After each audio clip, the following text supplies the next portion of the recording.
Imagine winning the lottery, but then realizing you don't have enough gas money to go pick up the check. That was America in 1783.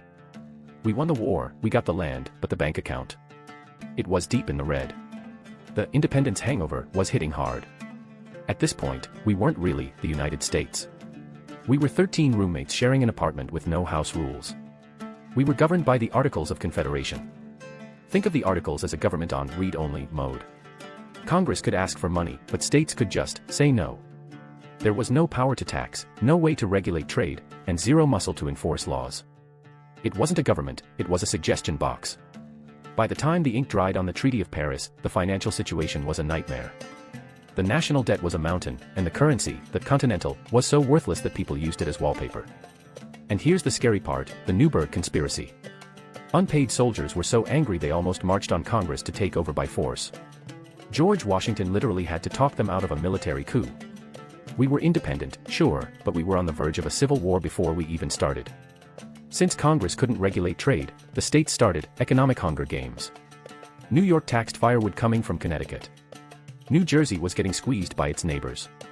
Meanwhile, Britain, our old ex, was laughing at us, flooding our markets with cheap goods while banning our ships from their ports. We were essentially in a trade war with Britain and ourselves at the same time. In rural Massachusetts, the math just stopped working. The state demanded taxes in gold and silver, but farmers only had crops. When they couldn't pay, the government started seizing their land. Enter Daniel Shays. He led an army of angry farmers to shut down the courts.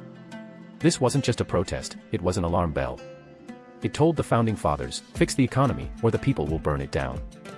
The fix started with two small but vital meetings. First, the Mount Vernon Conference. Virginia and Maryland met at Washington's house just to talk about who owned the water rights to the Potomac River. They realized that if just two states couldn't agree on a river without a huge hassle, the whole country was in trouble. Then came the Annapolis Convention. They invited all 13 states to talk about trade, but only 5 showed up. It was a failed meeting that actually succeeded, because it proved that the current system was too disorganized to even hold a meeting, let alone run an economy. So in 1787, they gathered in Philadelphia. Not for speeches. Not for symbolism. This was emergency surgery. The mission, build a new system, one with the power to tax, to regulate trade, and to earn real credit in the eyes of the world. That system became the US Constitution. America didn't survive because it won a war. It survived because it finally learned how to pay its bills.